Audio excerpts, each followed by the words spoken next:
Bavandimwe nkunda Kristo Yesu akozwe. Nitwa Nyiradende Suzana, mbarizwa muri Communauté ya Emmanuel Kigali. Nishimiye kongera kubana namwe kuri iyi Zoom mu gikorwa gitagatifu cyo gusabira no guherekeza roho y'umuvandimwe wacu, umubyeyi ku bandi, umusaseridoti wa Nyagasani, Padiri Bardi Rugirangoga. Mbanje kwihanganisha buri wese wamumenye kandi wamukundaga, by'umwihariko umuryango we, mbabwira nti Padiri Bardi ntiyapfuye, ahubwo yahindura ubuzima, kandi ubuzima arimo muri iki gihe ni ubuzima butazigera buzima. Ni ubuzima ashobora kubera hose icyarimwe, ukaba wamutabaza uri muri Amerika, nanjye nkamutabaza ndi mu Rwanda, kandi twese akatwumva. Mu Ivanjili ya Yohani umutwe wa 12 ku murongo wa 24, Yezu ati ndababwiza ukuri koko, imbuto y'ingano ihitaguye mu gitaka ngo ihugute, ikomeza kuba yonyine, naho ihuguse yera imbuto nyinshi. Koko rero iyo Yezu adapfa ngo azuke, ntitwari kuzapfa tumumenye, twari kuzahera ku ngoyi y'icyaha. Yari kumenywa n'Abayisiraheli gusa, kandi nabo murabizi ko benshi muri bo batamwemeye ndetse bagitegereje Mesiya. Ariko ubu ngubu aho waba uri hose ku isi wamutabaza akakumva. Ni nako bigendekera abapfiriye muri we, kuko nabo abaho ububasha bwo kubera hose icyarimwe. Muribuka Mutagatifu Tereza umwana Yezu yivugira ati ijuru ryanjye nzaribamo nkora ibyiza ku isi.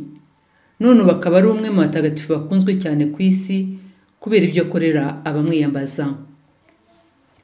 Mwibwira se ko Padiri Bardi wadukunze ku buryo bukomeye acyambaye umubiri azanirwa kudukunda kurushaho ari mu ikuzo ry'Imana? Ubu nawe yinjiye mu rugaga rw'ababaye intwari mu kwemera, dusanga mu ibaruwa yandikiwe Abaheburayo umutwe wa 11, ndetse n'abandi benshi tuzi nabo tutazi. Natwe rero ubwo duhagarikiwe n'inteko ingana gutyo y'intwari mu kwemera, nitwigobotore imizigo idushikamiye y'icyaha gihora kiducogoza, maze dukomeze inzira ubutagerura mu ntambara twahamagariwe. Ibi tubisoma mu ibaruwa yandikiwe Abaheburayo umutwe wa 12 umurongo wa 1. Bavandimwe, nta kintu cyiza nko guherekeza uwawe udafite ipfunwe ry'uko yabayeho. Ese mwari muzi ko muri iki gihe, kubera abantu batakimenya uburemere bw'icyaha, kubera ubugomeramana bwahawe rugari mu bantu batari bake, hari ubwo umuntu yitaba Imana abasize bakagira ipfunwe bibaza ibyo bari bumuvugeho?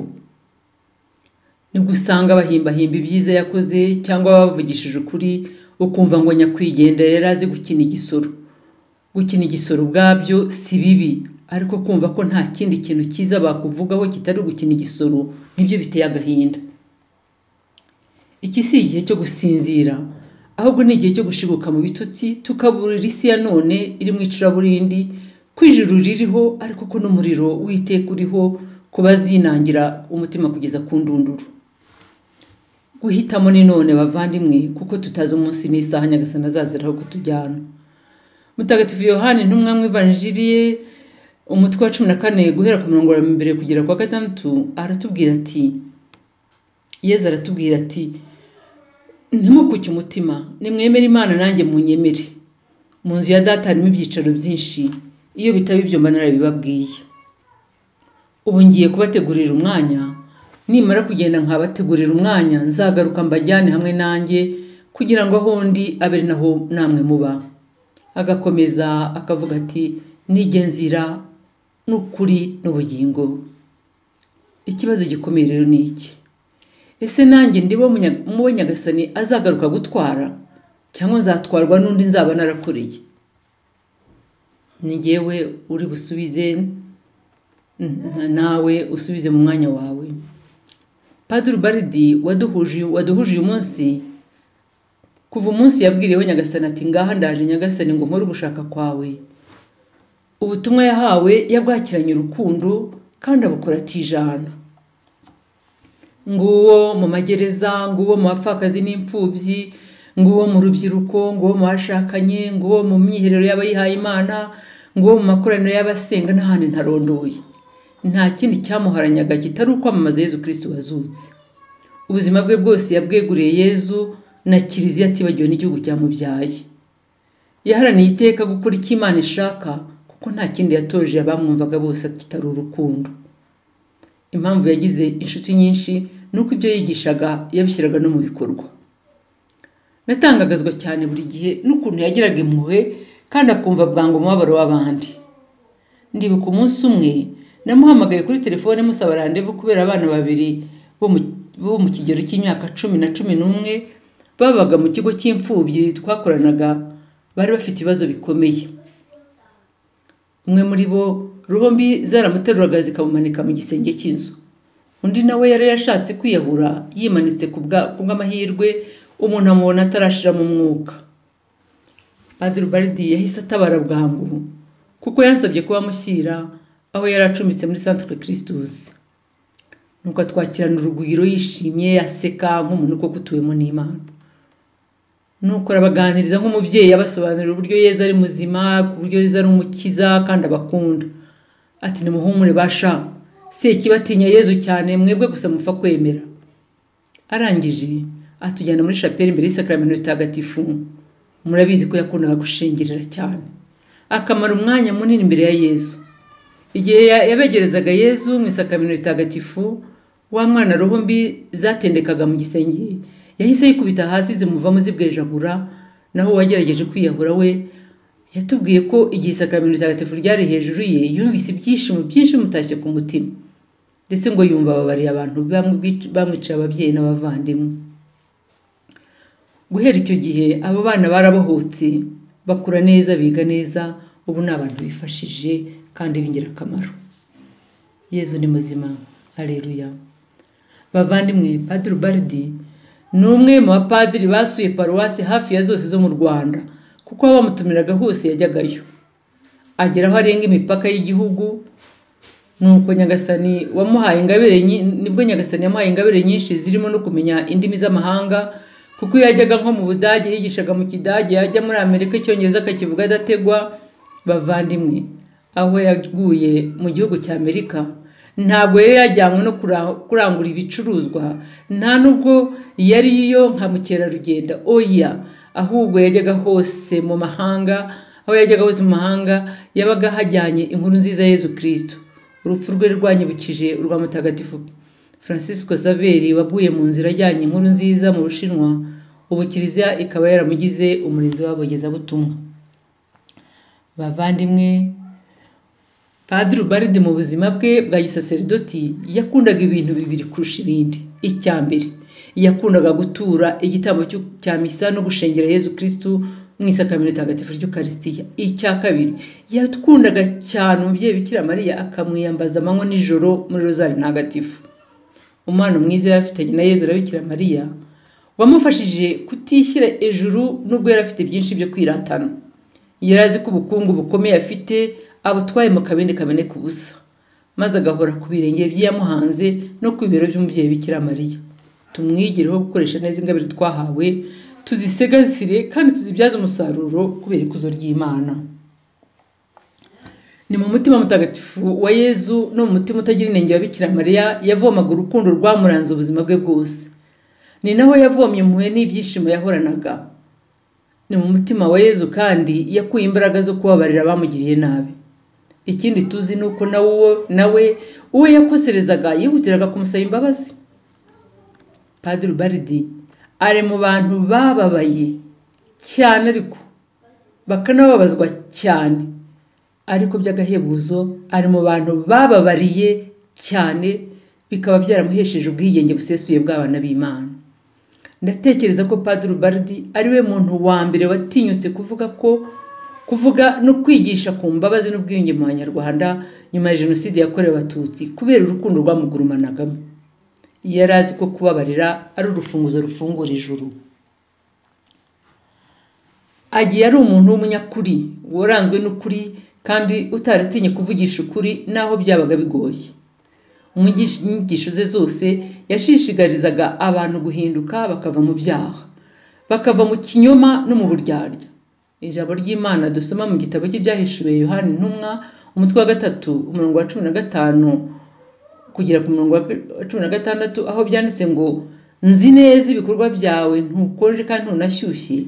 iyaba nibura wari ukonje cyangwa ushyushye, none ubwo uri akazuyazi ukaba udakonje kandi udashyushye, ngiye kukuruka uve mu kanwa kanjye.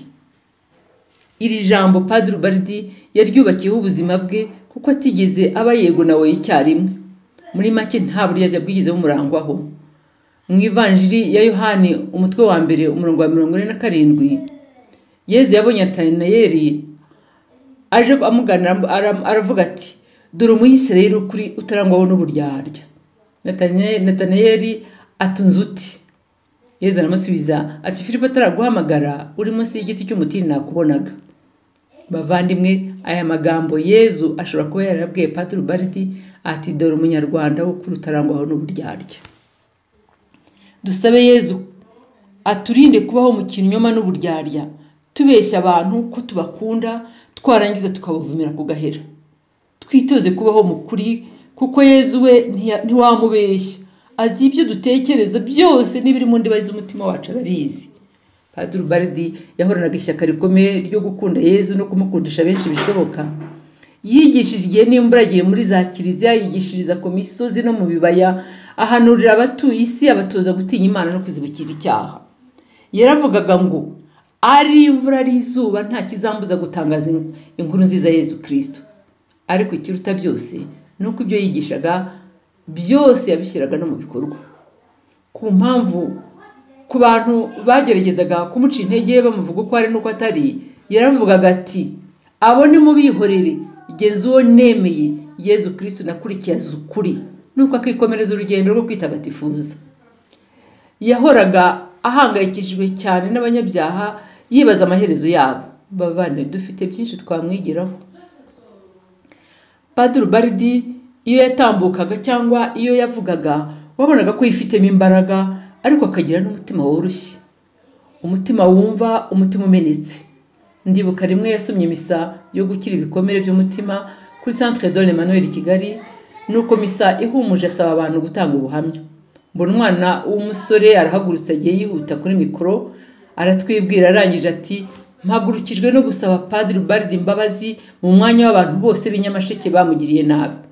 Padiri Ubalidi yaraturitse ararira cyane nk'umwana, abaramusumira aramuhobeye, akomeza kurira cyane, nuko hashize akanya aramurekura. Ubwo niko no mu kiliziya abantu batari bake nabo batangiye kurira. Mbese hari emotion zidasanzwe, bigaragara ko roho w'Imana yari yakoze ibintu bikomeye mu mitima ya benshi. Burya no kurira ni ingabire y'Imana, kuko muri kino gihe hari abantu batakirira ntibanaseke. Nuko amaze gutuza aratubwira ati, maze imyaka myinshi nsaba Yezu ngo azambabarire haboneke nibura umuntu umwe wo muri paruwasi Nyamasheke usaba imbabazi, kuko jye narangije kuzitanga. Ati kuko iriya paruwasi narayikundaga cyane, ati jenoside yabaye ndi padiri mukuru waho, adutekereza muri make ingorane yahagiriye. Nuko ngo agahora abaza Imana icyo atabakoreye cyatumye bamuhiga bukwari. Uwo munsi rero yahise akira icyo gikomere, arishima cyane, natwe dusingiza Imana kubera impuhwe zayo zihoraho iteka. Padiri Ubalidi yadukumbuje ijuru, atwereka ko n'uyu munsi urukundo rushoboka. Yadusigiye umurage ukomeye mu magambo yivugiye mu minsi ye ya nyuma, ati muhore mwiteguye. Uyu munsi nitwumva ijwi ry'Imana ntitunangire umutima. Uyu mugoroba nka Paulo mutagatifu, Padiri Ubalidi aratubwira ati, urugamba rwiza narurwanya inkundura, intera nagombaga kwirukana narayirangije, ukwemera nagukomeyeho, none dore ikamba rigenewe intungane rantegereje. Iryo Nyagasani umucamanza utabera azangororera kuri wa munsi we, ariko atari rye jyenyine, ahubwo n'abandi bose bazaba barakunze kwigaragaza kwe. Kristo Yezu akuzwe.